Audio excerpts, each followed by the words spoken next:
Say no phones here. No Wi-Fi. Yeah, definitely. Yes. Just want to say hi. Hi. Not much. What city were you in chat? Close not. You comment like a minute. All right, please find our seats. Okay.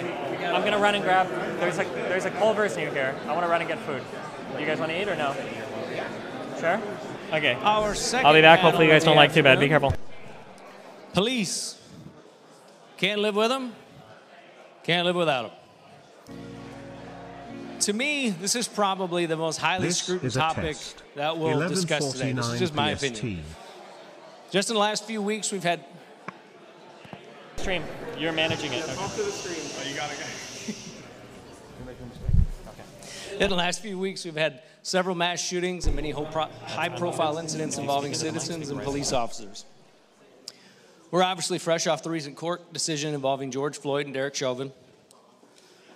Whenever these situations unfold, we're drawn back into the conversation about the police force and its relationship to regular citizens and if it should be improved, or if and how it should be improved. Excuse me. Some people think we should defund the police, but then what does that look like? People like Steven Pinker advocate that violence is actually prevented due to the presence of law enforcement, while others believe we all have the capacity and control of we can control the population just with our own human nature. Some see police departments as a necessary and good public service, while others see them as an overly aggressive bully, obsessed with power and control, who do not have the civilians' best interest in mind. Our moderator for this panel is our great friend of mine and one of our founding myth-informed persons, my man, Brian Edwards.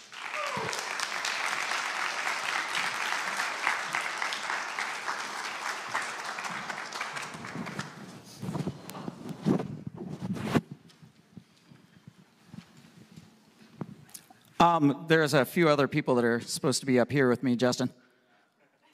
So I guess if he doesn't read the intros, I'm going to have to.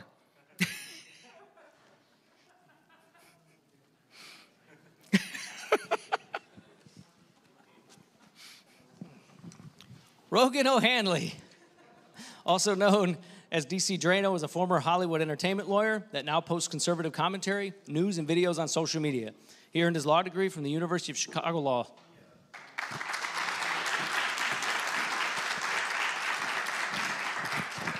Sean Fitzgerald is a John Jay College graduate with 2 degrees in criminal justice. Sean is also the owner and content creator for the YouTube channel Actual Justice Warrior, where he covers criminal justice issues as well as politics from a libertarian perspective. And he hit 100,000 subscribers today.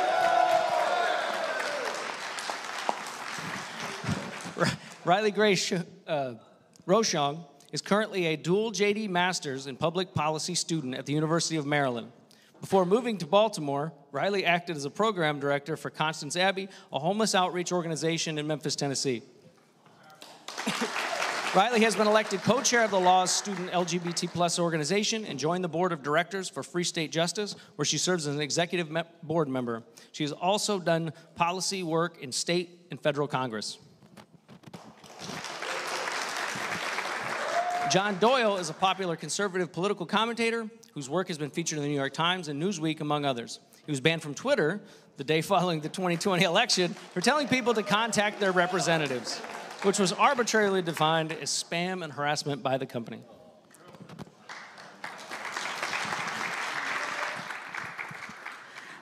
Thanks, Justin. Appreciate it.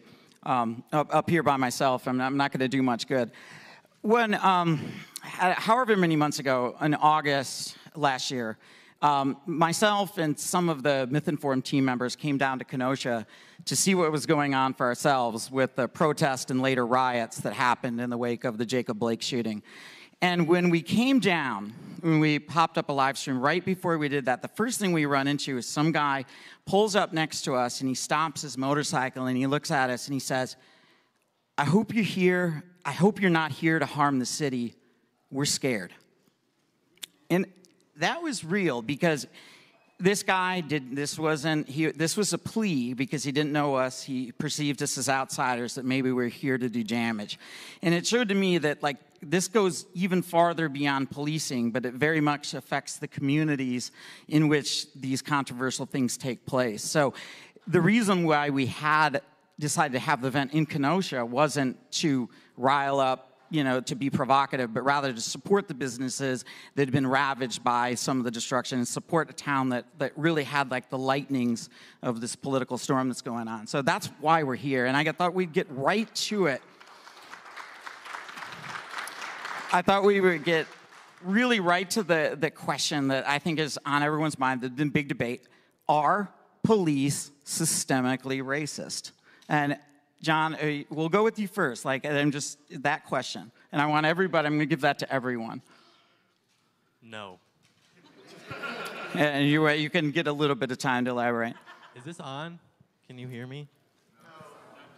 Not too well. Oh, okay. Then why don't we flip over? Let's start over with Riley then instead. Okay. Wait. Is mine working? There we go. Hey everyone. How's it going? So we have to back up a little bit, because I know that a lot of people are going to expect me to come here as, like, the only left-leaning person on this panel, expect me to come in here like, oh, ACAB, abolish the police are all terrible, police are all racist. I don't hate the police, and I want to protect their respect, and I want to keep them safe, all right? So can we all agree that's, like, a good thing at the foundation, all right? Can we all agree that's broadly a good thing? Cool, on the same side. So it's important to be able to recognize a couple things in these conversations, right, in my opinion. The first and foremost is that the reason why we want to keep them safe, and maybe we all just take this for granted, but a big reason why it seems we want to keep them safe is because we all acknowledge that their job is difficult. It's dangerous. The reason it's dangerous is because it necessitates using violence or some kind of harm. And I think that's important for these conversations, right? Because when we get into the conversation about, oh, police are all terrible, police, we need to get rid of them, it's because most people broadly acknowledge that, like, they do cause harm because that's what they're designed to do. That's how we keep rapists and murderers in check. Like, that is a good thing for the state to do sometimes. The problem usually happens, in my opinion, when you have instances where the restrictions are too low and the amount of harm that they do outweighs the benefit that we want them to have. And I would say in a lot of ways that we have some failures in regulating them right now. Right now, we end up disproportionately killing more people with our police than most other comparably developed civilized, or not civilized countries, like developed democratic countries. Let's use that language. And we end up disproportionately killing people of color, despite the fact that they tend to be more likely to be unarmed, and despite the fact that they tend to be and despite the fact that usually it's regardless of criminality or, like, the nature of the crime, right? And so why is that? We get into this question of, all right, so they're being killed disproportionately. We have police disproportionately killing everyone, including white people, right? Including anyone in this room, right? We all have an increased risk because we're here in the United States, and then black people in particular have a higher likelihood. So why is that? Well, a lot of people would say that it has to do, I don't know, maybe. But is it systemically racist, in your opinion? Well, I would say that this tends to be what people are talking about when they talk about systemic racism, right? That's not necessarily every individual person in the police being racist, but rather that we have a system by virtue of its construction that ends up disproportionately killing people of color. That would be what I would say it is. I'm going to say that's a mostly yes. Okay, and then back to you with your mic working now. Yes. So I think that in terms of whether or not systemic racism exists within the police, I would be inclined to say no with that. It's sort of like the evidence is so clear, it reminds me of a certain tweet from President Trump where someone said something that was just so absurd, he simply replied with, "Is this even possible to believe?" I mean, she mentioned that, for example, that people of color are disproportionately killed by police. Well, this is true. However, when you take into account their likelihood of committing violent crime and the arrests that are made, that discrepancy goes away. And even then, if you look at, for example, according to the FBI, if you have 10,000 arrests being made with black people and with white people, there will be 3 shootings amongst the black population, but there will actually be 4 shootings amongst the white population if you look at simply people who are being arrested for violent crime amongst a sample size of, I think it was 10,000. And then even as far as police officers, if we're using the metric of racism, their propensity towards shooting people of color versus people who are white, They have studies that they've done where, they do simulations and they find that white police officers are actually less likely to shoot minority suspects than non-white police officers. They're actually, even in the field, that's also holds up. And so we sort of have this like almost juvenile 1970s nostalgia of like, the system is bad, man. I don't trust the system. It's like, what is that? System. It's like we need to identify specifically what we're talking about here, and when we do actually get into the metrics that would imply or suggest racism, it turns out that it's not actually true when we look at the data that's provided to us by law enforcement. So Okay, cool. And then Sean, I'm going to give you next, and then Rogan, and then I'll give you a chance then to respond again, Ron. Yeah. Awesome. Can I be heard? Okay, I'm good. Yeah. Yeah, just to double up on that, like what we see is like a very low-level analysis whenever we talk about disproportionately being killed by the police. I have a friend, and he likens this to the God of the gaps arguments that you would hear in a lot of atheists versus Christians debates. And what essentially happens is people find a gap, and they fill that gap with racism. And this is the racism of the gaps argument. So we hear about black people being killed more in proportion to their population, but in reality, your numbers as a population do not determine how you're going to interact with the police. Obviously, the level of crime in your communities, and when you control for those factors, as John pointed out, they're not being killed disproportionately, and they're actually slightly under-targeted or underrepresented in those instances. It's just that the rates of violent crime are significantly higher. And as for the overall shootings in the United States of America, yeah, that's a thing that happens. And you can compare us to other modern Western countries and say, look, our police are so much more violent. Our population is so much more armed. If you're an officer in the United States of America, you have to assume that the likelihood of somebody having a gun somewhere is significantly higher than in London, where the police don't even carry guns, or Sweden, or whatever. Like, it's a different animal being a police officer in the United States of America. Okay. And Rogan, what's your starting position? Are the police systemically racist? Absolutely not. But there is massive systemic racism in the Democrat Party and in their major media friends. That is where the systemic racism is located. And per a Harvard study, since people have started to discuss disproportionate use of force against black or white by police, Ronald Fryer is a Harvard professor who is also black. And he put out a study in 2016 where he, and I quote, said it was the most surprising results he had ever seen. He was a black man. He grew up in the South. He expected this data that he had analyzed from 2000 to 2015 across 7 major cities in this country, including Houston, Los Angeles, and others. And he found that while black people, yes, are disproportionately there is a use of force against them higher than their white counterparts, adjusted for their numbers in society, but the actual use of lethal force against unarmed black men was actually at a lower rate than white people. And that study was also corroborated by 2 other subsequent studies. So again, no, the police are not systemically racist. They're some of the best people in our country. They're willing to put their lives on the line to save people they've never met, and to clean up the mess of the Democrat Party. The most violent cities in this country are nearly all controlled by Democrats. Police are their scapegoat. They are the excuse. Shame on them. Okay, so we have a mostly yes and 3 no's. So I'll back you up a little bit, Riley, because we're just for balance. But to Rogan, what do you make of, like in Roland Fryer's study, what do you make of the fact that black people seem to be roughed up more? Well, that's actually a good question, and Professor Fryer is not necessarily sure either why that happens. There is no proof that there is a racial bias involved with the police that are engaged in these uses of force. I personally think that there is in the black community, they call it the talk.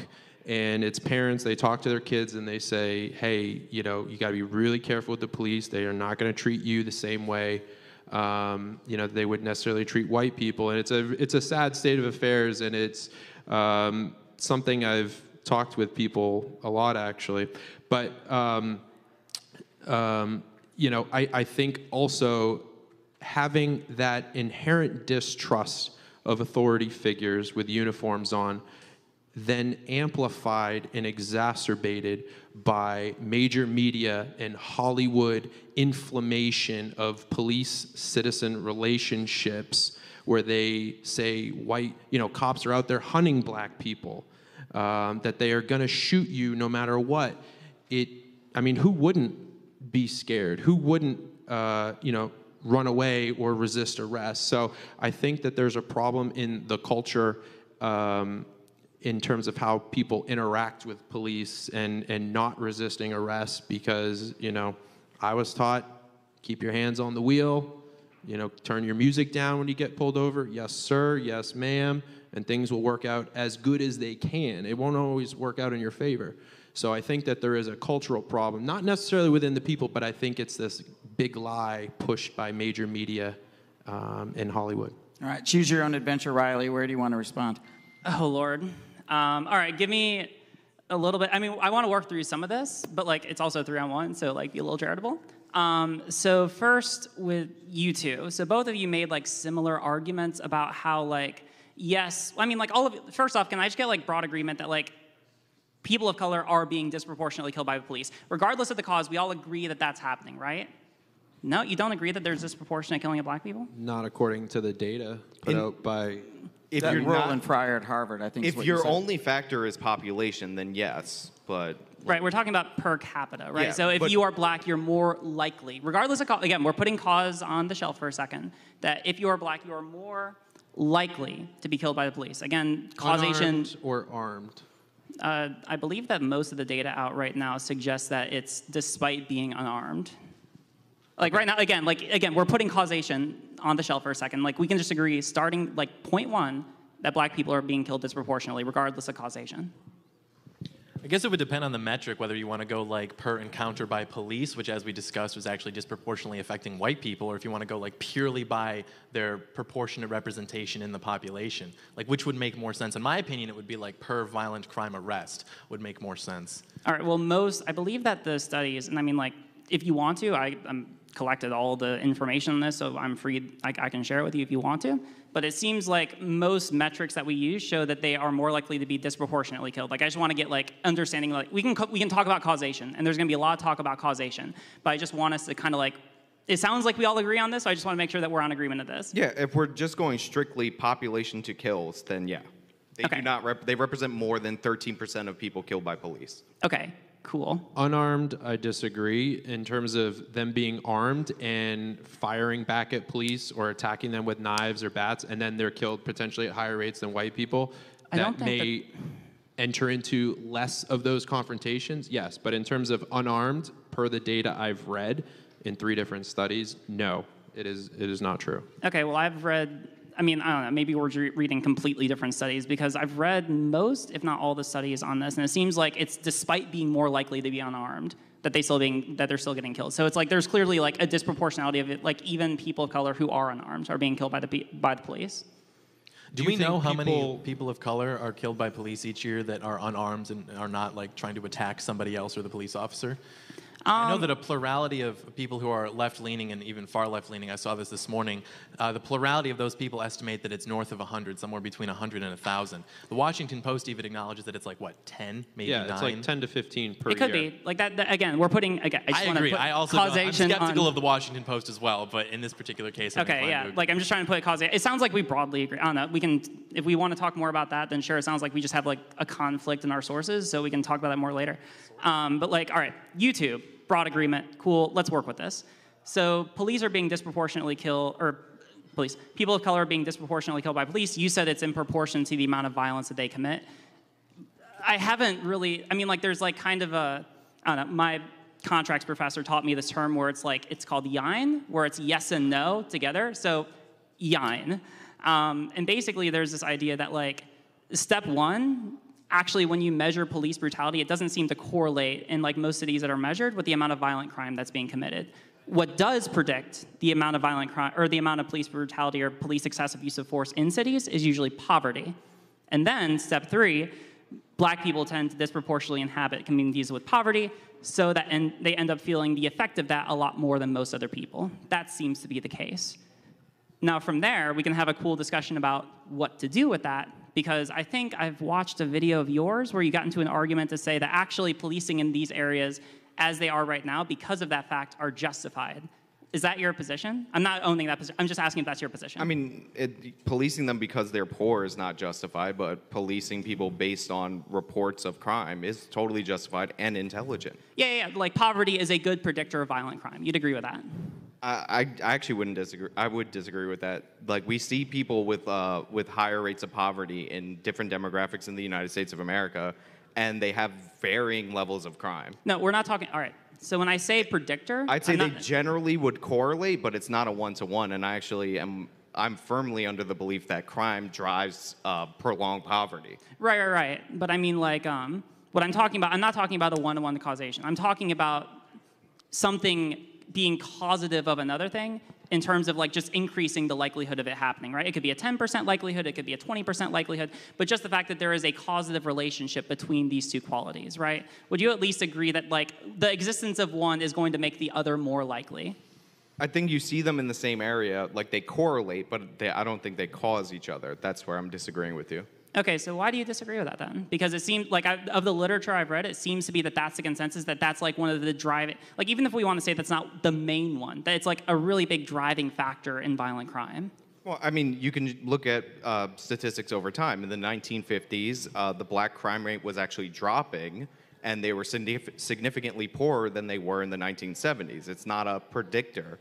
Like, they're related. Sure, poor areas are likely to have more crime, but it's not like one causes the other. Like, in a simple sense, an individual incident, if you need money and you rob a bank because you need money, sure, but over like a span, they're like correlated, but they're not, one's not causing the other.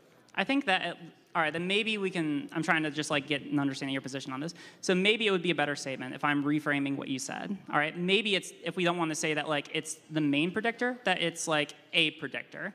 Right, that it's like something which does contribute. Maybe there are other factors that also contribute, but it is a contributor. There are other factors. I've been spending the last few minutes deciding whether or not I wanted to bring this up. I've decided that I'm going to. As far as predictors go, something that was interesting, there was a longitudinal study done over the course of about 35 years, I think, in like 26 or 2,300 counties in the United States. And what they found was that the prevalence in the county of black Americans is actually a greater predictor of violent crime than the prevalence of poverty within that county. This kind of, I think, goes more along with the cultural argument that you could make as opposed to poverty causing crime. And even if you look in countries that have less, really what it comes down to, I think, is inequality, less than poverty. Because countries that have, not to get all income inequality on the panel, but countries that have less disparity between where their wealth is distributed have lower rates of violent crime than we do. And so I don't think it's as simple as just like, oh, they're poor, and so if we throw money at them, then they're going to stop committing violent crime. Because even like you can look at, according to the FBI, black Americans who are in the top income bracket in the country are still more likely to commit violent crime than white Americans who are in the lowest income bracket in the country. I don't understand how that could substantiate the poverty explanation. I think it's much more of a cultural thing. So all right, there's a couple things there. So first, can you repeat like the finding in the initial study? I'm sorry, like I've been spending like weeks reading all the literature on this. Repeat the thing that'll get you canceled? Yeah. So they found that the prevalence in the county of black Americans is actually a better predictor of violent crime within that county than the prevalence of poverty. How did they do that measurement? I'm super curious. No, I'm just interested because like this seems to run counter to like all the literature I've read, because the literature seems to suggest right now that black people in a community is not a good predictor of the amount of police brutality in those areas, right? So that seems to, and like there's a lot of studies that say that, so it's really weird to hear like this that seems to run counter to that. Studies are fake as a general rule. Oh, okay, studies are fake. Well, I'm actually going to agree with you on this, that your black population is not a one-to-one predictor of crime. So I live in New York City. There's 2.1 million black people in New York City. The population of Chicago total is 2.7 million. 700,000 residents, I believe, are black. New York has lower, not just per capita crime rates or per capita homicides, but lower raw numbers of homicides every year. And this is despite the fact that our black population is almost equivalent to the entire population of Chicago. And statistically, it would be equivalent. Like, one is 2.7, 2.1. Like, you can gather data from this, and it's totally, like, it would totally be doable. So it's actually not like the best predictor. If you're saying that your black population in a certain city is likely by the numbers within that city to commit more crime compared to like other neighborhoods, maybe, but I haven't looked into that and found that one-to-one. We have wildly different per capita crime rates among black populations in the United States of America, and sometimes they're in cities that are close together. Like Detroit's homicide rate is significantly higher than Chicago. They're not that far apart from one another. It's not the best predictor. You want to say something? You look like you're about to say something. Yeah, who here has heard of the term fighting Irish? I went to Notre Dame, so Right. once or twice. And, you know, it's a stereotype that's largely true. Irish people like to fight, and I didn't realize it. I am Irish. I grew up in the Boston area, and it's very common. And I didn't realize how common it was until I moved to other parts of the country, and people don't fight all the time. And I think it goes back to the roots of, you know, Irish immigration into this country. They were fleeing famine, and I'm actually probably going to counter their arguments a bit and explain something. But when the Irish came to America, they were treated like animals. You know, they were seen as less than. They were in ghettos. And you know what? If you put 2 hungry dogs in a cage and only 1 bone, guess what? The dogs are probably going to fight at some point. Among Us. But if you put 2 bones in that cage, they'll probably split it and be generally happy. And the bones are symbolic for economic opportunity. Okay? And to me, yes, is there certain violence in, you know, racial demographics? Is there higher rates? Sure. But you know what else there is? A lot less economic opportunity in these communities. And, you know, my sister is a ex-convict. She's a heroin addict. And she's been in and out of jail many years throughout her 20s. And she recently has been cleaner, and she's got a great job, and she's selling cars. And she goes, you know what, Mom? I am so much less likely to commit crime because I don't want to lose this job. And when you are employed, you are a better citizen. When there are jobs out there for you, when you have an income, and especially as a man, when you have a purpose in your profession, you're a better person all around. And then throw in a family, and you're as good as it gets. So again, this goes back to my argument that the biggest racists in this country are the leaders, not necessarily the followers, the leaders of the Democrat Party. Because for decades, they have continued to neglect these communities. They've sold them lies. They give them welfare checks and say, that's all you need. You know, they I was not tell, ready for that oh, one. it's the police, you should just fight them, and it leads to catastrophic consequences. A lot of this problem is, or a lot of the police reform argument is like, if you had cancer and one of the symptoms was that you got itchy and you itched it, and the debate is whether you should itch it this way or that way, and maybe you're not addressing the root cause of the problem. And that's horrible, horrible economic policies in this country, largely driven, in my belief, by our open borders system, something that Bernie Sanders has said hurts the most poor people in this country because it produces an overabundance of employment labor, wages go down, fewer jobs. Now guess what? You're left to a life of crime. And then once you're in jail and you have that on your record, good luck getting a job, because when there's so many people to choose from, why would they choose the person that's been in jail? So I think we absolutely need to shut down the borders again. And I think we need to also have a little bit of employment reform in terms of giving people a second chance. And that will reintegrate them into society and make things better for everyone. Riley, you've got to choose your own adventure again. Yeah, so I'm going to use this term again, Yain, just because like there was a lot that you said there. There are some things that I did agree with, though, right? Like reducing poverty is going to have like a really good effect in making sure that people are disincentivized from wanting to commit crime, right? And that is something that I broadly agree with. That's like one of, so like, if we're talking about policies, solutions to make sure that this so that we can actually like deal with the problems that we're talking about, that's probably one of my main ones, is like economic reform, making sure that we're actually investing in communities and giving them more job opportunities. You know, like that all seems broadly good for reducing crime, so that police don't have to respond, so that we aren't getting riots or whatever, or like things, like broadly speaking, reducing crime is probably good, right? So to go back to bring that back into the conversation over here, because I'm not forgetting about it. So like, I guess that this kind of ties into when we're talking about systemic racism, because even, like, I'm not trying to say that police are all individually racist. There's like some evidence that they're, like, for example, if you were all listening to the panel earlier, there's like a study that came out that after sunset, even controlling for like driving habits, or like if people follow the law, that police are still more likely to arrest black people at day when they're able to be seen compared to night. That's like some evidence that police are individually racist, but most studies, it seems to say that like the causes are broadly systemic insofar as like we have this over-policing of specific communities, despite the fact that it doesn't correlate with violence, even though, and one of the main causal factors is that it correlates with poverty. Now, I think that you would say, and this is where I wanted to pick up, is that like you would say, I think you'd say that that's justified, that like since there is more crime being committed in these areas, then it's good to be able to police those areas. I think that's your belief, but it seems like, because again, the study seems to show that like even taking that into account, police are still policing these areas too much, right?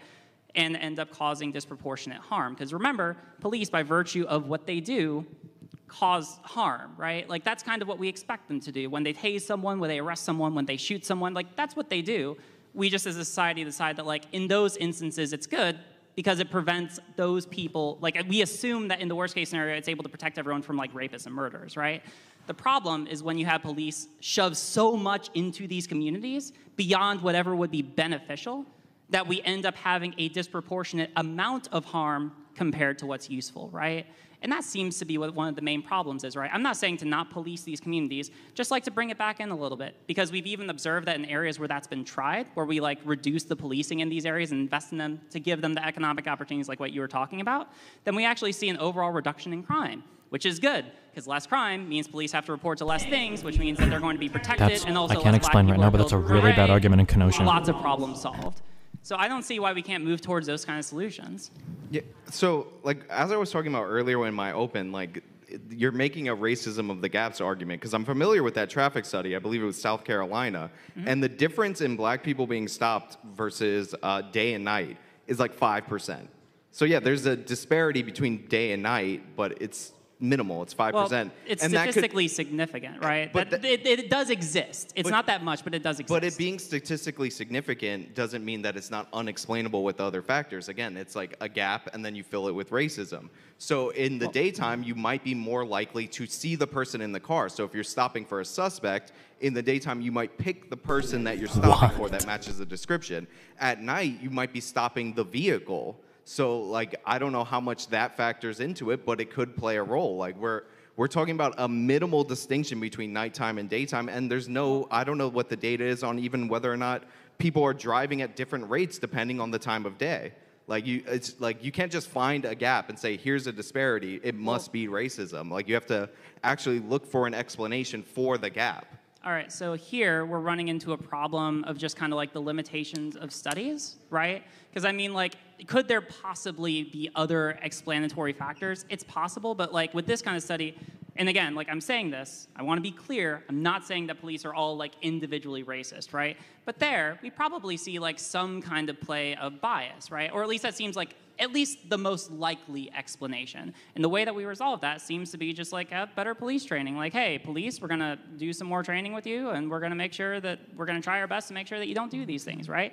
That doesn't seem like a really far out there solution, you know? Like, just improve training.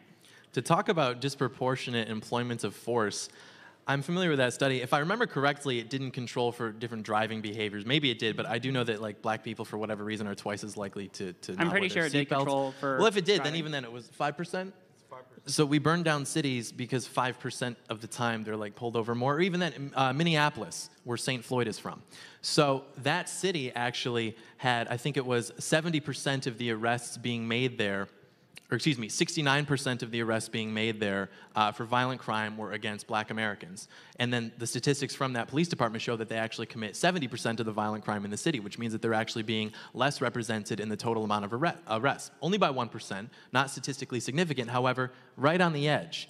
Right on the edge, and yet Minneapolis burned to the ground. For what? For police racism that even when I guess we can't identify that it exists, it's like a statistical anomaly, maybe even borderline insignificant / significant. Also, I think you alluded to a study that was published, or at least alluded to in a Vox article, Vox.com, the quintessential example of American journalistic integrity. I'm not citing Vox. Well, you did mention, you said something to the effect of when there are less police, there's less crime, which is sort of this idea that like they're there and they're just bullying people and they're reporting more crime. And you mentioned that less people are killed, less black people are killed by police, which is true. I think this is the Ferguson effect. There were like 100 or maybe somewhere between 100 and 300 less black Americans killed by police in areas where they basically pulled out of because of the protests that we saw over the last 18 months. And resultantly, there was like what, between like 1 in 6,000, 3 in 6,000 additional homicides of majority black Americans because of that lack of police presence. So it's sort of like a cost-benefit thing.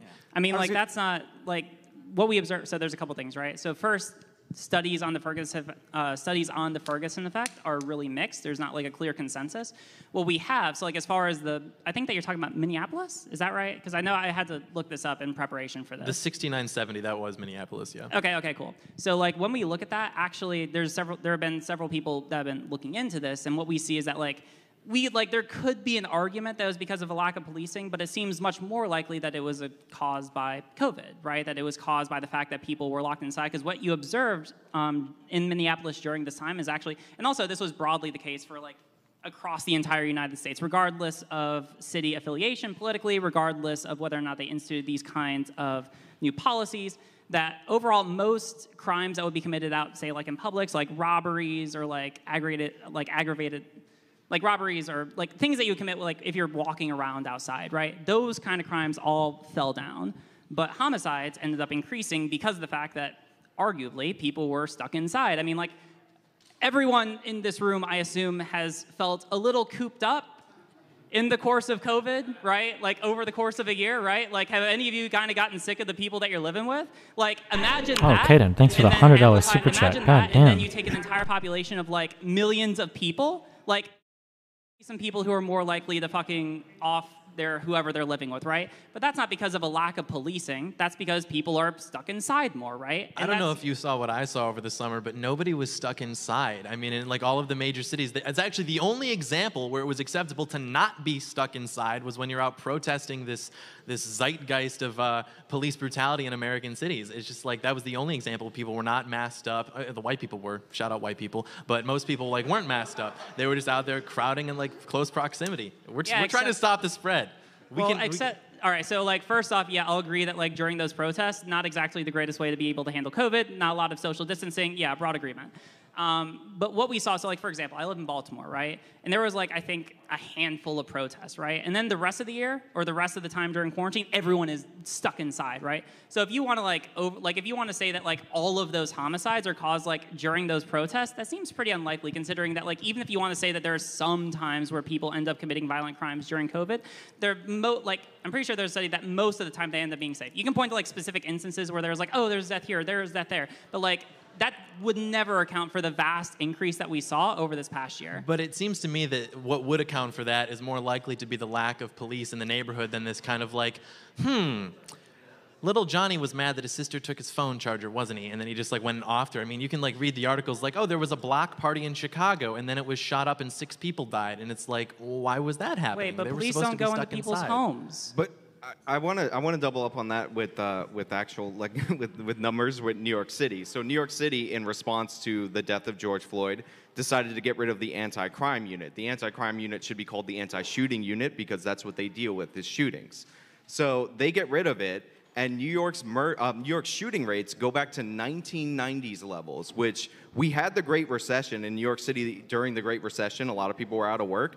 Crime went down during the Great Recession in New York City. Shootings went down. They spiked significantly within a month of them changing this policy. PST. And this is the undercover unit that goes out and deters shootings. And the reason they wanted to get rid of them was because they're like, well, they're more likely to shoot people, like shoot suspects, which, sounds sad. But then you're like, well, of course, the unit that is designed to deal with illegal guns and deter shootings is probably going to end up shooting people more than any other unit in the city. And in New York City, we also had our murder rate jump significantly, and it was already upticking in 2019 when de Blasio was implementing a more light version of these policies. But we went from about 300 murders to 450 from one year over another. And I don't think that's perfectly explainable due to like COVID, like poverty or whatever. I think the fact that the spike came in shootings post getting rid of the unit to deal with it and the murder rate jumped significantly in that latter half of the year because this happened near the summer, is more related. Sure, there's definitely people angry and antsy about COVID, 100%, but I think the overall factor is this change in policy. On top of that, like you talk about crime going down when they pull out the police. It depends on how you're measuring crime. So like one of the ways that people unsophisticatedly measure crime is through arrests. The police don't measure crime through arrests. They measure crime through reports. And they actually determine their patrols based on these reports. And they use a system called CompStat, where they'll map out crime geographically and they'll go and target race neutral just based on the level of crime that are being reported. And the reason you use reports instead of crimes is obvious. If you find a dead body, somebody was murdered, you don't wait for the person to be arrested before you call that a murder. You know it's a murder, and that's how it works with every single other crime. On top of that, some crimes are never reported, so we use the National Crime Victimization Survey to supplement that, and we haven't gotten that for 2020, but I'm sure that's not going to look very good either. And the disproportionate rates that we're seeing that people always try to attribute to arrests are in the reports, and they're also in the Crime Victimization Survey. So it's not... so if you give me like arrest numbers are down, it's like, yeah, sure, if there's no cops, there's not going to be any arrests. Like, I understand that. But we have to measure crime appropriately so we actually know what we're talking about. Riley brought up Baltimore, and Baltimore actually stands out as a success story for the most part in the last year. They are actually one of the few major cities that has not seen a massive uptick in violent crime. And so, yeah, there is some justification to, show that maybe some of those inner city policies are working better. However, in most major cities, especially Chicago, Los Angeles, Oakland, San Francisco, violent crime and murders are at unprecedented levels. And a lot of it is attributed to fewer police. Defund the police, Ferguson effect, whatever you want to call it. I unfortunately think that Baltimore is, going to be a bit of a delayed effect because they're short about 700 officers, and as people start getting out into society more, there's going to be those issues and upticks. But I will say, I was in Wilmington, Delaware, which is Biden's, hometown area, past Scranton. He has a lot of hometowns. And I was there for his DNC speech, and I wanted to, troll him a bit. It's kind of what I do on the side. And there's probably about 150, 200 Trump supporters there, and there was about 10 Biden supporters at his DNC speech. It was heavily fortified. It was only media, which, most votes in American history. You guys can stew on that one. And we were at this restaurant. There was a few of us. We were in MAGA hats, and this car pulls up with tinted windows and some, loud music. And I'm like, uh-oh. And they rolled down the window and like, yo, yo. And it was these black guys in the car. And we're like, hey. And they're like, yo, we love Trump. And I was like, really? Who and he starts talking. Asked? He's like, yeah, what are we doing Biden ain't never done anything. I go, hold on, stop. I take out my camera. I go, all right, now talk. So I put this on TikTok. I actually have a TikTok account.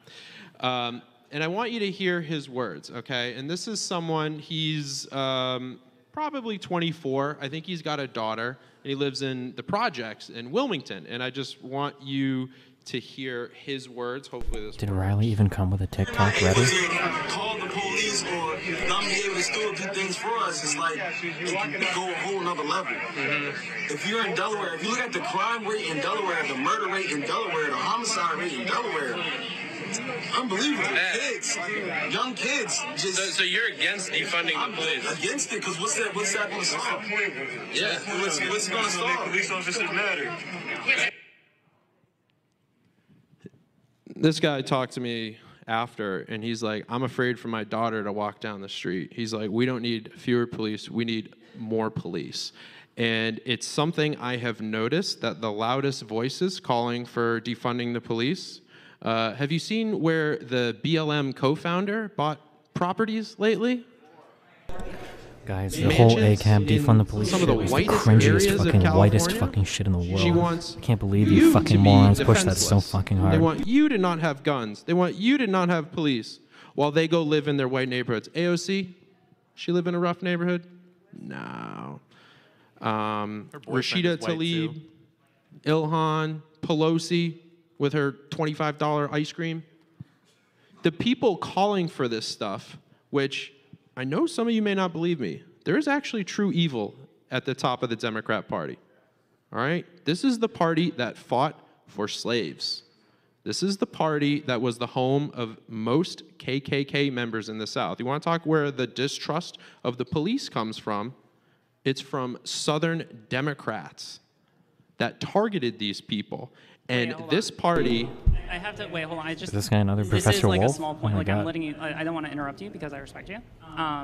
We can acknowledge that like the Democratic Party in this respect is almost certainly more different from how they were earlier in the country's history. Nah.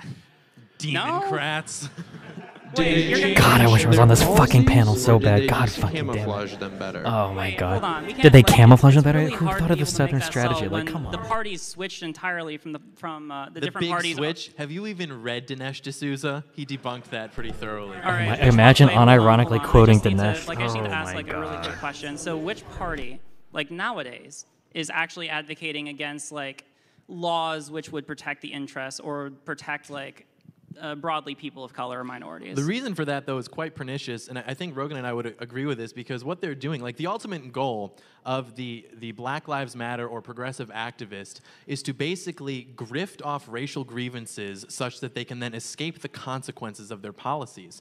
So they know that, and this is true with Hispanics or blacks or Asians, it's actually, they vote as a bloc almost uniformly because since they're a minority in this country, they have to kind of use their political power effectively so that they can serve the interests of their communities, and so that's why they tend to stay pretty unified with that. And so the Democrat policies result in poverty. It's actually, this perhaps is, actually no, it's not at all. Wait, which policies resulted in poverty? We need more police in black communities because, like you said, there's no economic opportunities in there. Why is that? Because they'll Wait, get hold on. shot No, I up. didn't say that we need more police in black communities. No, I said that. You said that we need less police in black communities and then people are going to come invest there. I think that's pretty counterintuitive. I think that you need order because law and order Riley really say that? Oh, no. prosperity, and you can't have that if people are like shooting buildings and burning them down. And so we actually would need more police in black neighborhoods to bring that investment back and that security back. I mean, even I'm from Detroit. Detroit used to be like epic. Now it's like not. The only place where it is because they have police there in what's referred to as the gentrified area, and that's where like all the businesses have come and invested. And so it's actually creating a nice little pocket that will eventually sprawl out into the neighborhoods as those economic opportunities return. Except you're making an assumption that more policing is always going to result in a reduction of crime, and we know that's not the case. Do we know that's not the case? Do we know that? Yes, we do, actually. So not only are there studies that show what I mentioned earlier, which is that if you reduce policing in certain areas, and that's going to result in a reduction of crime.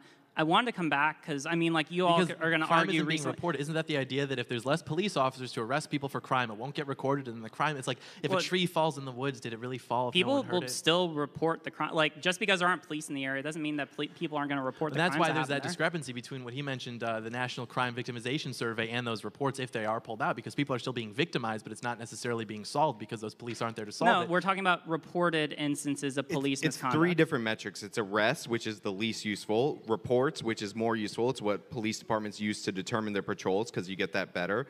And then there's victimization surveys that come at the end of the year, which Victimization are usually the kinda most helps us fill accurate. the This is gaps correct. of We usually what go by reports victimization are. to like So look at crimes crime and go shit. down in terms of arrest, then like obviously less police. Right. If they're going down in terms of reporting, then that's a different thing. Then you actually might have something there. But I don't know if that's the case. Yeah, well, I mean, like, again, like, if you want me to, I'll share the things that I've read. I've compiled them very neatly and nicely and orderly. But it seems to be the case that, like, when you do that and you also invest in those communities, that ends up reducing crime overall. Because, again, and maybe, I don't know, maybe I haven't been, like, reinforced this enough. Like, police, when they end up doing their job, which is using force, they do cause harm, and that kind of harm, whether it's displacement of people in those communities, whether it's setting back entire households because there are less people to be able to work in those households and be able to support each other, whether it's getting people involved in our criminal justice system, which is a whole nother discussion, and it ends up really harming people. Like, these are things which are going to end up contributing more to poverty, which ends up, in turn, contributing more to crime. And so the result, and again, I'm not saying to get rid of police entirely, right? And I'm definitely not. What we want is proportionality, and to be able to discuss what proportionality means. Because right now, we're over-policing them, even if we take into account the fact that they may commit higher crime because they live in communities of poverty. That's the issue. So I agree with him that I think you have the causation backwards. Again, crime drives poverty. It's not the other way around. And I think an example might be able to better serve this. So like Walmart, everybody knows what it is. Walmart operates on a 1 to 3% profit margin on the volume that they sell. If your shoplifting in a certain area is above 1 to 3% of inventory, it's slightly higher than other areas, then you're not going to get a Walmart in your area, and you're going to see more Dollar Generals in there. 1% of Walmart's inventory. And That Walmart's sounds like an do employ a bunch of people. unbelievable They're not amount the of best shit. jobs, What the but other fuck? major retailers have these same issues. So when people talk about how there's not enough grocery stores in certain areas, this is a reason for that, because these grocery stores Can you profit imagine margins stealing cannot support being in these areas. 1% of So all then of these people Walmart's end up goods with these from little a corner fucking stores. store? And What the fuck? a big problem in these communities is they feel like the corner stores are upcharging them because the prices are higher in these corner stores. And there's a bunch of reasons, because they don't move stuff at high enough volume, et cetera, et cetera.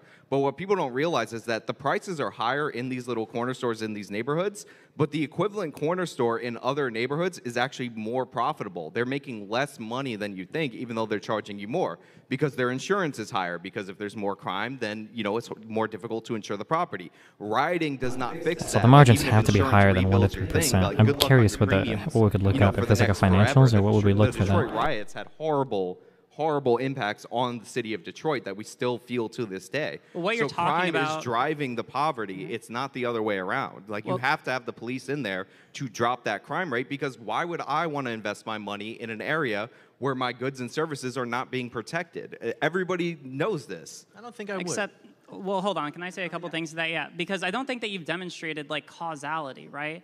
I mean, the first step is that it seems like broadly most people who write and study on this thing, I don't like doing the broad appeal to authority, but I mean, there seems to be a pretty broad accepted consensus that poverty is one of the strongest predictors. If you have X, Y is more likely predictors of crime in an area. It seems really weird to take that and try to Walmart's get gross backwards. profit And even margin the is example that around you gave, 25%. You're talking about how people may Apparently. not be able to access certain resources because in Supposedly. certain areas they may Emergency have to pay meeting, more. guys. That's a product of poverty, right? Because they aren't able to get the things that they wanted to, then they may have to resort to other means to acquire whatever they need to survive.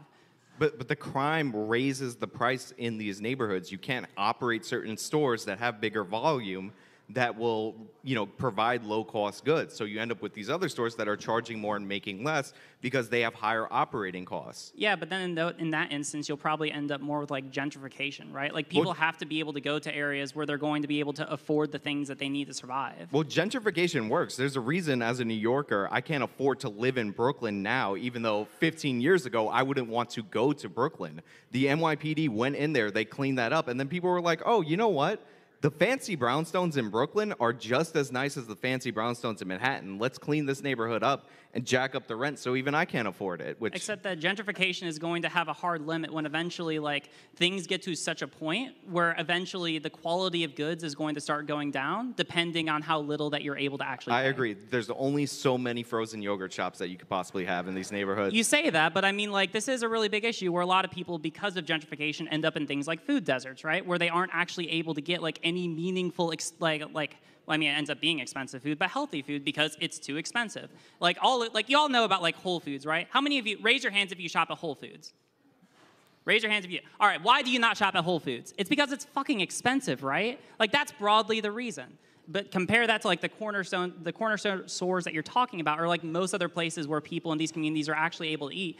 The reason why they're able to shop there or at the places that they do is because they're cheaper, and because they're cheaper, they have to sell lower quality goods. And if people have to go just off of those, then they aren't really able to survive off of that in a lot of instances. Food deserts are a myth in the country. If you go to any poor neighborhood, you'll see people selling fruit on the street for cheap. All right, I don't know if you've ever been to Memphis, but this is absolutely a problem in Memphis.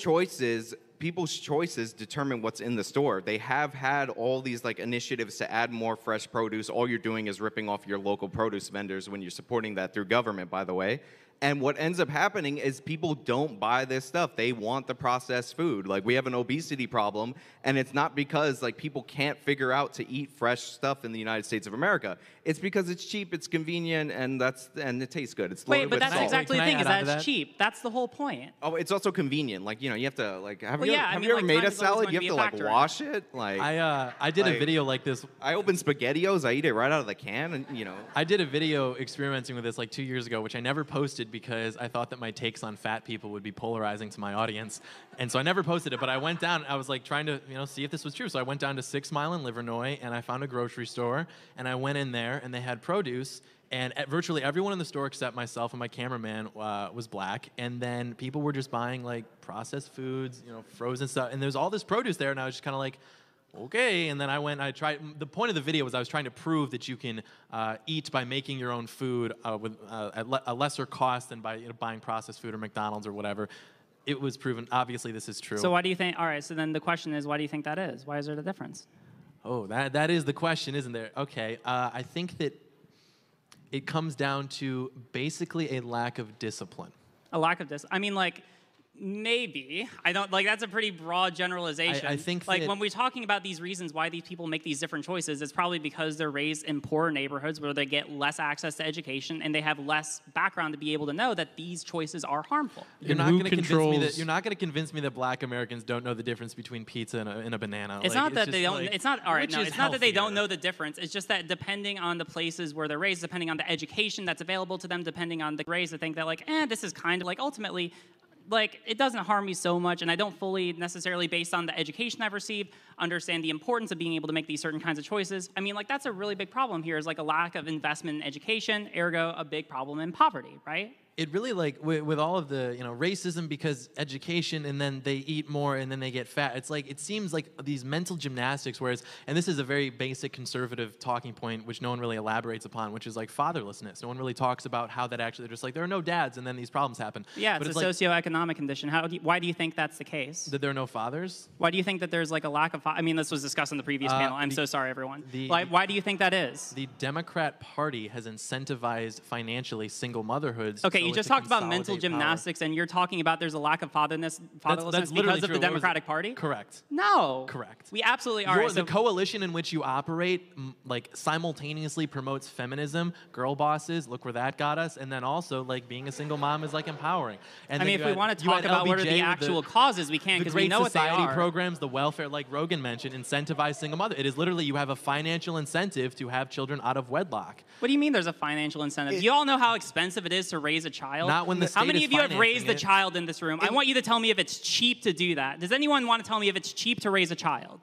Anyone want to tell me that? No, abso-fucking-lutely not. You just made an argument against welfare. Yeah, in the No, I'm making an argument that welfare is necessary because it's fucking expensive Raising to raise a child is expensive. especially if you live I know. in poverty. I wish I didn't have to pay for it. I wish money wasn't taken from me, a poor, downtrodden, demonetized YouTuber, and they're taking money and then using that to pay for other people's children. It's just like... I think that any parent, I think that any actual parent who's in the room, especially after going through this recent pandemic, who's had to pay for a child, is able to reasonably recognize it's fucking expensive to be able to pay for a child, and you want to be able to pay for them. So it can be useful sometimes to be able to have extra welfare or to be able to have some kind of program to be able to help you, because despite your best efforts, despite being a hardworking American, you might not be able to, or you might have to short sell your child. I don't know about you. I like being able to make sure that if I were to have a child, I would be able to give them a healthy food that they would like to eat, and otherwise ensure that they're happy. I feel like that's a good thing that we can all broadly, like, don't you all agree that it's good to give our children healthy food, that it's good to give them a good upbringing? Like, these seem like things that are broadly important.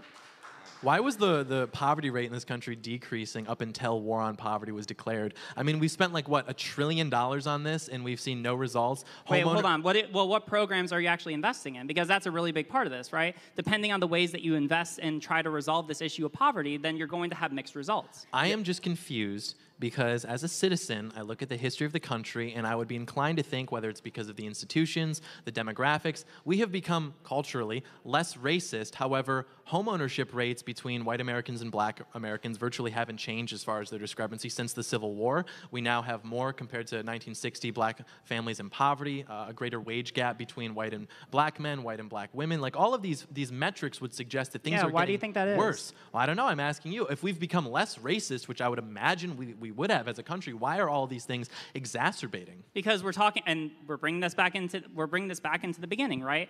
This is the issue that people talk about with systemic racism, right? We're not talking about a bunch of people Which who are system? individually. We're not talking about a bunch of people who are individually racist. I'm not calling you or you or you or you or anyone in here like an individual racist.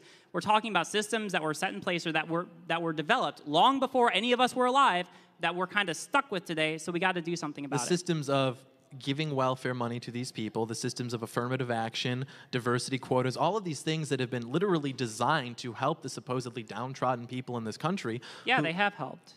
No, they haven't, because all the metrics which we just went over have actually gotten demonstrably worse. Yeah, why do you think that is? I don't know, I'm asking, and you tell me the system. Which system? Yeah, I don't we're talking see about a lot of systems, including, hey, let's bring this back to police reform, right? That's one example Circling of systems. back, let's go. Yeah. And so that's why it's important to be able to recognize investment in these sorts of communities is like a way to try and resolve the system, but it's obviously not the only way that we're going to resolve the system because, as you said, these problems have still gotten worse or haven't improved. So we want to be able to invest in the communities to try and reduce poverty, and we also want to reduce policing because, and I know that you two probably, like, I want to pick up on the point where you said that, like, if we look at over this past year in cities that have reduced policing, that they've still seen increases. Like, broadly speaking, we've observed increases in violent homicides across all cities, regardless of political affiliations, regardless of whether or not those cities actually changed their police reform policies. But it was like it's a not lot in those other cities, like a comical amount of murder. Yeah, but no. But we're talking about what we're talking about here is that, like, the thing that you were talking about, like, whether or not the cities that reduced their policing had any causal effect on this. Like, not only is there no way to tell if that was the causal effect, but there's also other cities which didn't have these changes, which also saw the same kind of increases in crime. So when we look at that, it seems to suggest very highly that actually the reduction in policing wasn't the causal factor and that it was something else. I mean, we can do more studies on this, and that would be awesome. I love doing more studies. But right now, it's because you guys control academia.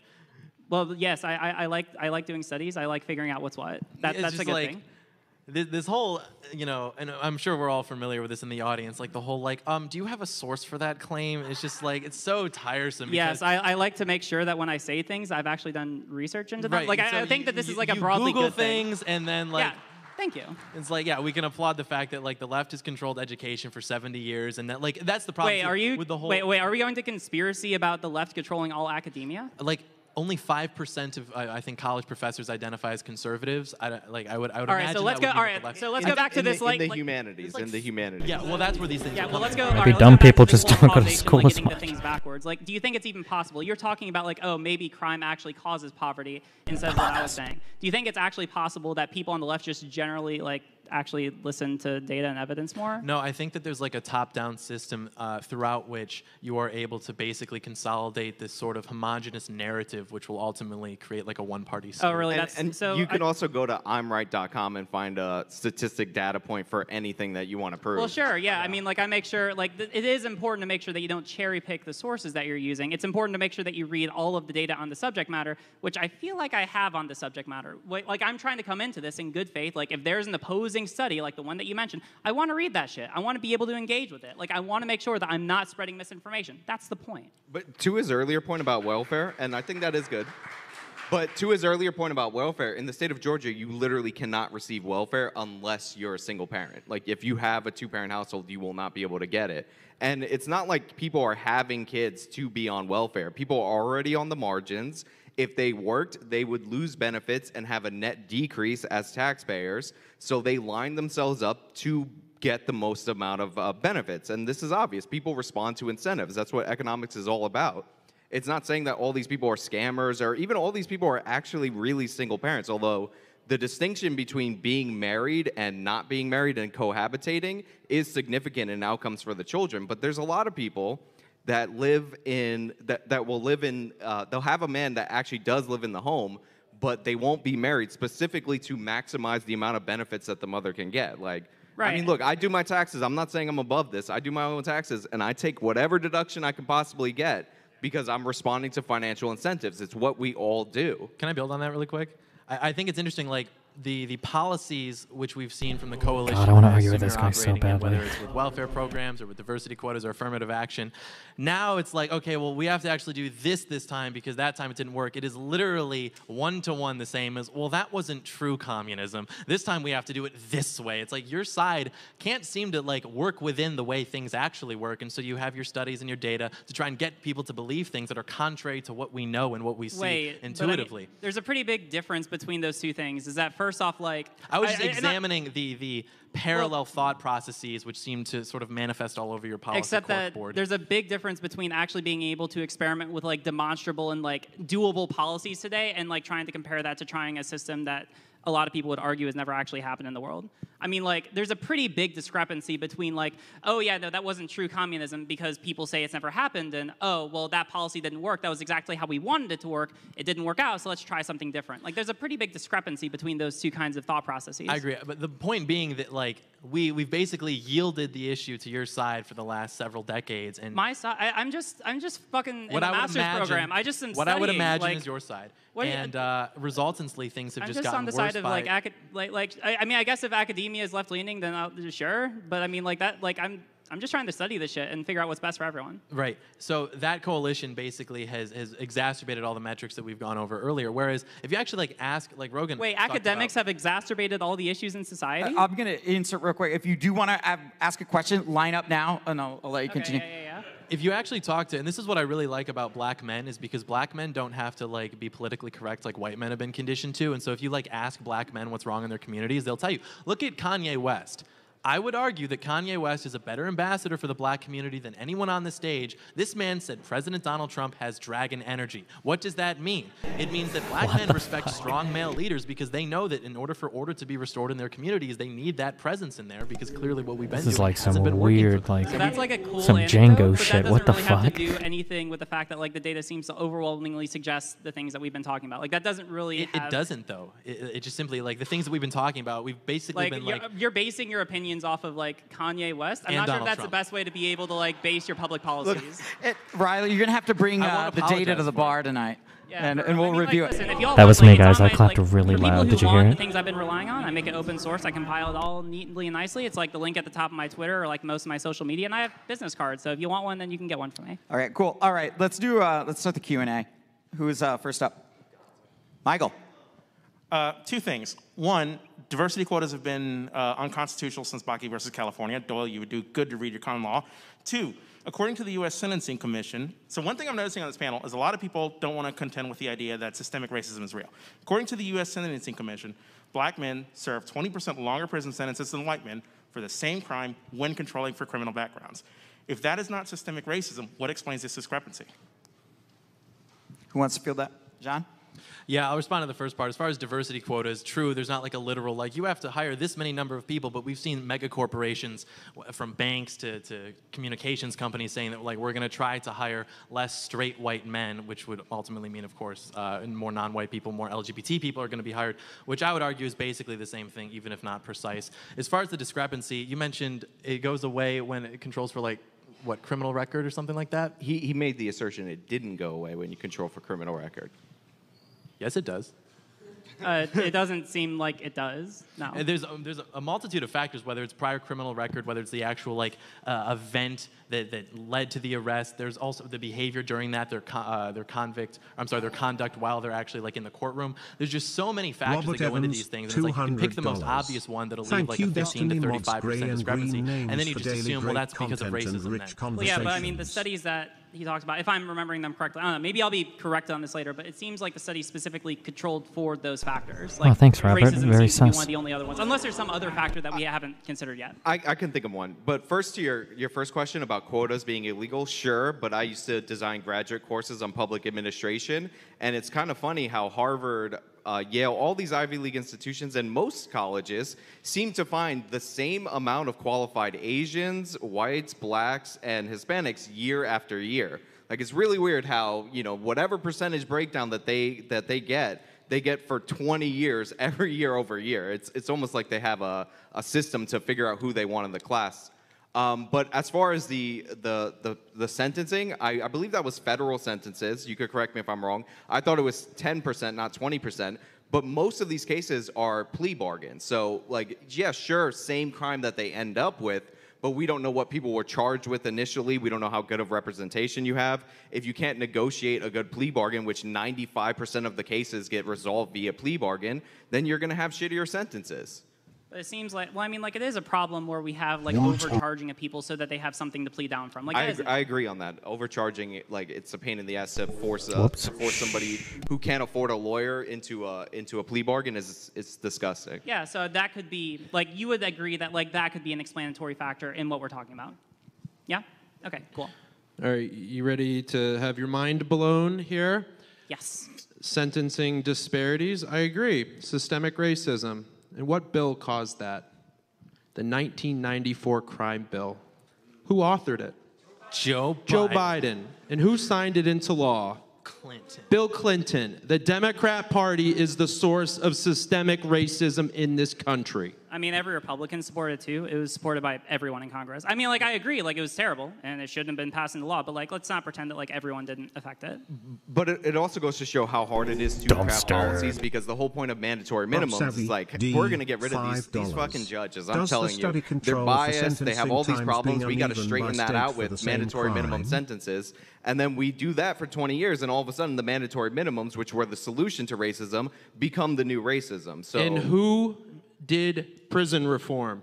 I don't know. President Trump. Trump's prison reform was underfunded. I think it was the START thing that he won. He didn't even allocate enough money for it. Also, his prison reform only affected federal prisons, which is like 10% or less, I think, of all inmates in the U.S. Not a really great look. And I'm surprised this didn't come up. Fewer laws result in lower crime. So laws such as drug laws, for example, and gun restrictions are both, in particular, are based on racial fear. They were spawned out of a South that was afraid that, in particular, black people would be drugged up and that they would have guns. That's why we have drug laws. That's why we have gun laws. So if we lower the number of laws that police have got to target, I would think, this is my thinking, we will lower the number of crimes that are being committed, and we will also help normalize some things. So my question would be, how willing are conservatives and Republicans to eliminate drug laws, and how willing would progressives and Democrats be to eliminate gun laws in order to help these impoverished communities not get trundled into jail every single time they get pulled over? Can I say something? Or, it sounded like that was directed to Republicans. The last part was... it was both and, okay. Because as was mentioned just now, both parties are party to this. Yeah. So I like to use the Uniform Crime Report for my crime statistics because it picks specific crimes that if we all like talked it out, we would all think should be illegal. Rape, murder, like robberies, like felony assaults and all that. I'm fine in reducing, if not eliminating, most drug laws. Like, I don't care. Like, legalize marijuana. You guys want to go smoke up, that's fine. Like, yeah. Like, I think you're a little dorky. I think you're a little dorky that you're always talking about it, but I'm actually totally on board with that. But like, in terms of like when I talk about crime, I hate the drug argument because it's just annoying. I specifically refer to the Uniform Crime Report and murder, like everything that we think should be illegal, or the National Victimization Survey, because you're interviewing victims and they're not victimized by their own drug use, so that's not in there. So yeah, sure, but it's not what we're talking, or at least what I'm talking about when I talk about crime. And, like, you need murder laws. So I won't comment on that. I mean, like, I agree to get rid of them. I'm not sure if I agree with all of that. But, like, yeah, drug laws, yeah, we should probably get rid of them. Or, like, war on drugs or whatever. Yeah, pretty cringe, not based. Probably should get rid of that. Eat that shit. Other laws, as far as, like, other reforms on policing. So we actually do have some data that, like, in cities that have instituted, like, better restrictions on police use of force. There's, like, so, 12 for example, people in like, line the for constitutional questions. standard for police use of force is a reasonableness standard, right? So that basically says that, like, when police reasonably believe that excessive force or that use of force is necessary to prevent the death or grievous bodily injury of another person, then that's when they could use force. And a lot of cities and a lot of states are starting to look at instituting a necessity requirement, that instead of just a reasonableness requirement, that it's a higher standard, that like, oh, you have to think it's absolutely necessary to use force. And what we see is that when cities and states implement this, that overall the amount of police excessive uses of force go down. So like there are some that we can be able to tell are like reasonably good, and also maybe like requirements on police body cams or other kinds of accountability things. Like it just seems good to make sure that we can hold, like not only protect police, but also make sure to hold them accountable because they have one of the hardest jobs in our country, namely to be able to protect us from violent crime, right? Like it's a really sensitive subject because we want to protect them, but we also want to make sure that we're holding them accountable. So yeah. Okay, next one. Or did you want to stand for drug laws? You know, I'm not afraid to take that position. I will take that position if I have to. But Jacob Earwood, pot smokers are like, $5. dude, come on, man, just try it. Like, if we had a society where you could get like 2-day shipping, Amazon Prime, MG249 to your front door, like I would probably take the going away with drug laws for that. That would be epic. However, he brought up discrepancies, or I'm sorry, plea bargains. I do know that a lot of these nonviolent drug offenders who are in prison on a plea deal because they plead guilty to, you know, possession of something, but it was actually they were being charged for higher crimes. I'm curious to get your thoughts because I don't know, but like, what do you think would happen if, say, we eliminated all like, you know, marijuana-related crimes or something, and that possibility for taking that deal would go away? Do you think that would be a positive or negative for the way that the prison sentencing goes? I think it probably would be an overall positive. Like we don't want to leverage crimes that people probably shouldn't be charged for to begin with as a way to try and get them on other charges. Like that seems like a problem more of the structuring of the criminal justice system. Like it seems really weird. That's like the intimidation. Yeah. It's like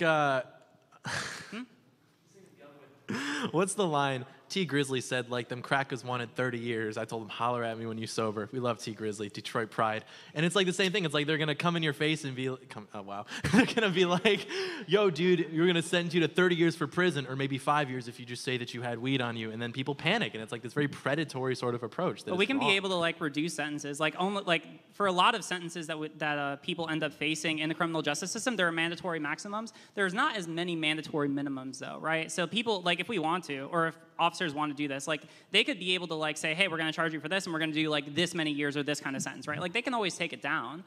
It just seems really weird that we're like basically in a position where we're ending up charging people for crimes that we don't even want to be charged as crimes, right? Like that seems unjust to me. I don't know, maybe that's just me, but that... All right, go ahead, next person. Yes or no for the panel? A little closer to the mic. Yes or no for the panel, do you believe that if we continue to give up our civil liberties with bills like no-knock warrants or forfeiture of property and the endless privacy issues, if we continue to allow police to escalate into a military force on our streets, will we eventually eliminate or reduce crime? Yes. Except that we've seen, like, we already had this discussion earlier, that more policing does not always result in reduced crime. I'm going to be honest, I stopped listening after he was talking about the police getting, like, militarized because I started, like, envisioning myself, like, clearing my subdivision of, like, blue helmets. Okay. No-knock warrants, I don't know if they should be 100% banned, but they should be in situations where you have a serious belief there should be a much higher standard for them. Ironically, the case that we use to justify the banning of no-knock warrants is the Breonna Taylor case, in which the cops knocked, and after they knocked, her boyfriend grabbed his gun, shot the officer in the leg. If they would have just actually executed the no-knock warrant, she would still be alive today. But overall, we should definitely like reduce the use of them. Like they shouldn't be kicking in your door without any expectation that they're going to be met with some serious force. That's what that's for, so that if you're going to attack the police, that you don't have time to get ready. And I think we way overuse that. Yeah, and I mean, like moving on, like talking a little bit more about that. I mean, like, police, like, no-knock warrants were, like, we want to talk about, like, history, right? So, like, those were established during the Nixon administration, like, during the war on drugs era, right? And it seems like that, like, at the federal level, when they were first instituted, they actually resulted in so many disproportionate uses of force that Congress ended up getting rid of it at the federal level, like within, I think it was just like a couple of years after. And so they've just been a really big problem at the state level because the federal government's already realized, oh yeah, this shit causes a lot of problems. But like state governments still haven't quite gotten the message, even though like not only do they end up causing harm to people, they cause a lot of harms to police officers, right? Like when you break into someone's house and you don't do anything to let them know, then people are probably going to think, oh shit, my house is broken into. And because, hooray, Second Amendment, people have guns, you might shoot at someone who you think is breaking into your house. That's justified. But if we get into these situations where we're sending police officers basically off to die, I don't know. Like, again, I want to protect them. So we should probably get rid of them. And we should fight back against the door maker lobby that wants the no-knock warrants there, because no-knock warrants harm doors. Everyone wants to talk about big pharma. No one wants to talk about big door. Go ahead, Dan. Okay, I was interested in this discussion. The no inverted exclamation little closer to the mark, mic. inverted How exclamation policing mark, should be $5. done. And I'm curious, Targon still in chat is there posting anybody in cringe. this room who's ever actually made an arrest besides me? So if it's any consolidation, I've worked with police. Like I worked in the organized crime division of the Maryland Attorney General's office. That's not the same as making an arrest, but. Okay. Well, the thing is that my experience with the vast majority of my misdemeanor arrests was, except for they went to jail, I did no harm to them. Yeah. You said that if the police were doing their job, they did harm. I wasn't doing harm. I was benefiting society. Well, did any of those people who you arrested end up going to jail? Yes. All right. That's what I'm talking about, right? Like that is, like let's two things here, right? That can be good. That's going to cause harm to their families. If you take a person who provides a massive amount of income to like out of a household, then they aren't going, like that income is gone. All right. That family has one less family member to be able to support themselves. That's harm. Now we say as a society that that ends up resulting in better outcomes on the aggregate. But like that's what we're talking about, right? Like it's retributive justice. Sometimes it can be good. It's just better to, like don't use too much of it. It's probably bad. I've never made an arrest myself to answer that question, but I have handcuffed a few women. Not Nice, I'm Sean. so happy Nice. for you. Because that's the only way they'd Too fuck. bad Simon isn't here. Go ahead. Hi. So I wanted to get the panel's thoughts on a topic that has actually been on my mind before. In the course of discussing police problems, what we've talked about is we talked about, statistics with regards to white Americans and black Americans. But I think the panel kind of agreed that one of the main distinguishing factors is the state of the community that the policing is occurring in. And so what are the panel's thoughts on us kind of redefining this conversation about police reform in terms of the communities, right? Because we end up talking about like white communities and black communities, but really the thing seems to be impoverished, disadvantaged communities. And that seems to be the most controlling factor. When you bring up race, it seems to distract people. People start talking about all these different things when it seems like the most important factor is the state of the community. What are the panel's thoughts on that? Yeah, so, the reason why, because, in principle, if we were to, take this on good faith, then I would be likely to agree with you, right? Like, the thing that we probably want to care more about on the aggregate is poverty. Unfortunately, we're in this situation where because we have, one or a couple groups which are disproportionately disadvantaged in society and end up being poorer on the aggregate, then this ends up negatively affecting them as well, right? Like, even if one of the core issues that we're talking about is poverty, which we should be addressing and which should be a big part of the discussion, because of the fact that it negatively affects certain groups, then they become part of the discussion as well, right? That's basically my thoughts on that. Anything else out? Okay, next question.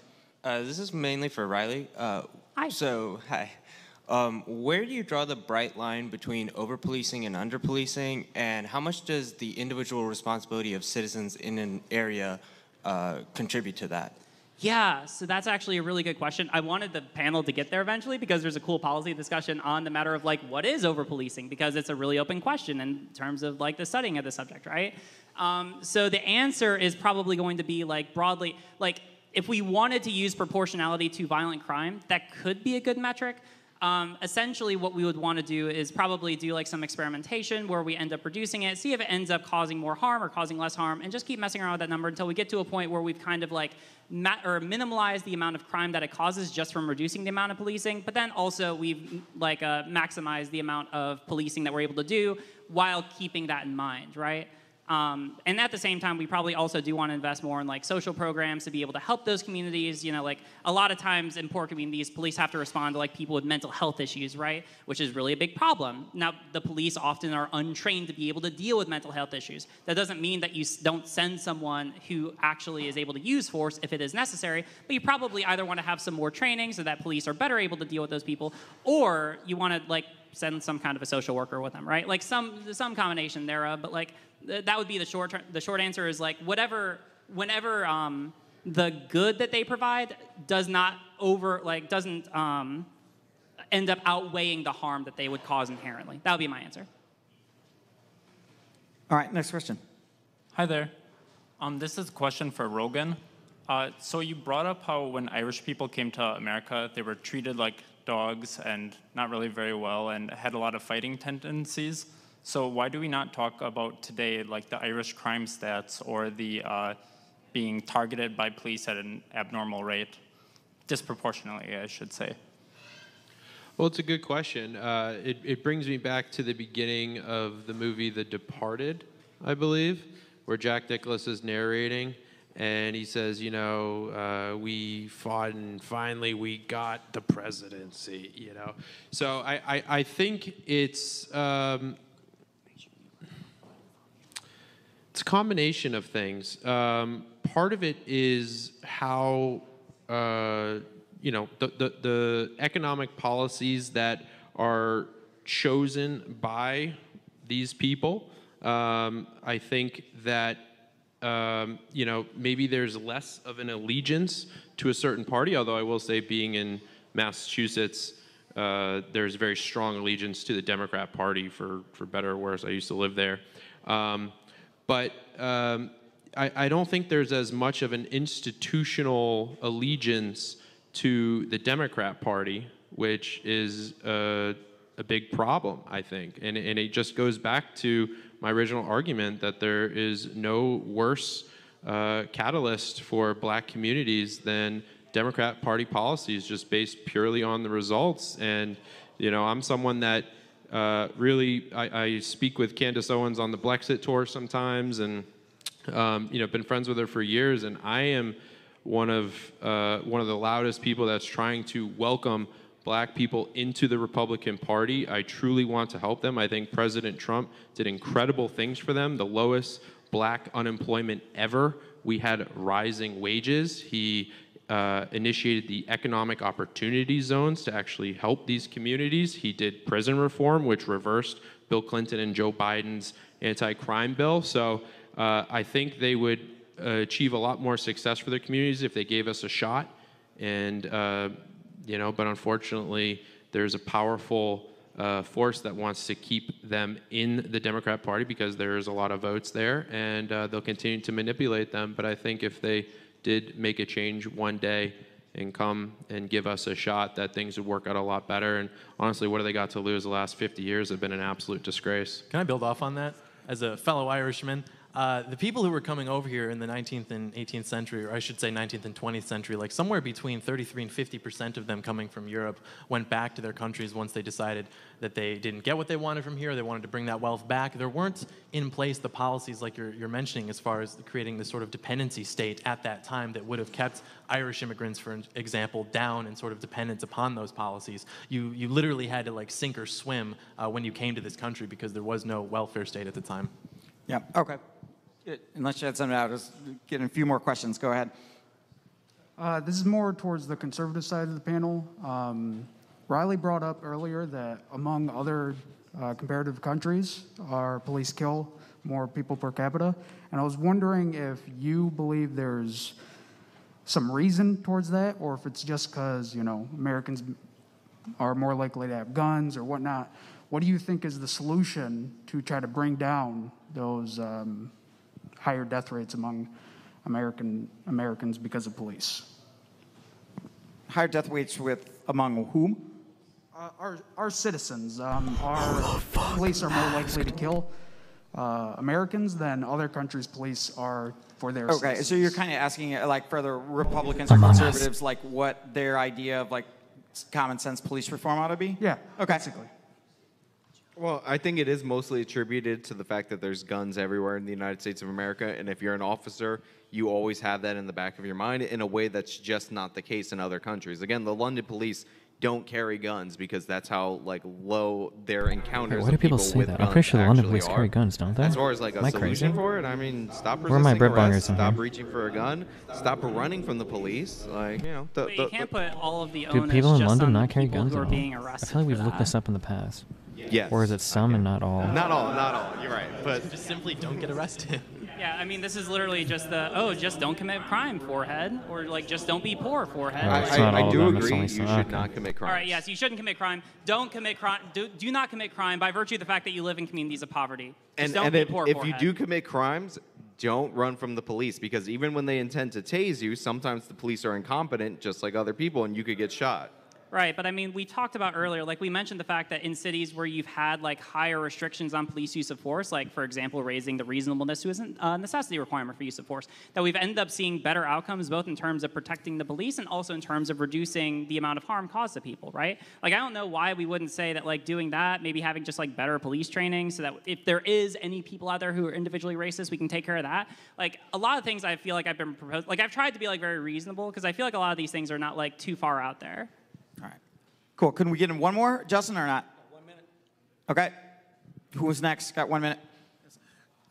Riley, this question is directly for you, but it is open to the floor. Okay.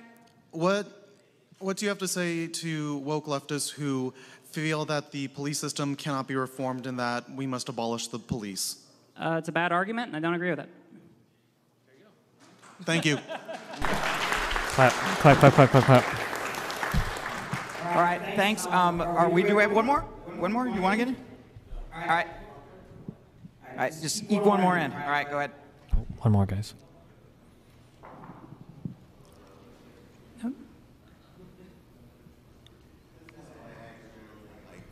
What do you think of automation in the police force in the future, like RoboCop? Oh God, the robot dogs? Oh God, I don't even know how to feel about that. That is beyond. That is some sci-fi shit. Like I don't even want to think about that. I am strongly against it. I just want to say that is a sharp-looking shirt, and whatever content creator puts out that merch, it's high quality from an artist.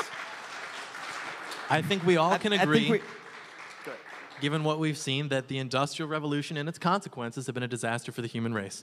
Thank you. Broad agreement. Broad agreement. Thanks, everyone. We have a 5-minute break. Next panel. I appreciate everyone. Thank you all. Wow, good job.